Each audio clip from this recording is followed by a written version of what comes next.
Adakah hasilnya boleh bertahan lama? Ini adalah antara perkara yang paling sering ditanya oleh ramai wanita sebelum membuat keputusan untuk menjalani prosedur ini.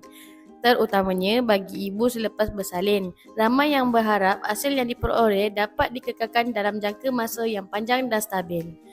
Sebenarnya, ini bukanlah penyelesaian yang hanya bertahan untuk tempoh yang singkat. Jika prosedur dilakukan dengan teknik yang betul dan penjagaan selepas rawatan dipatuhi mengikut arahan doktor, hasilnya boleh dikekalkan untuk tempoh yang lama.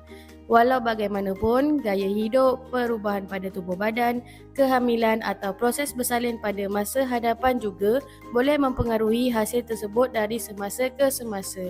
Oleh itu, perkara yang paling penting adalah memilih rawatan yang sesuai dan mendapatkan pemeriksaan menyeluruh daripada doktor sebelum menjalani prosedur.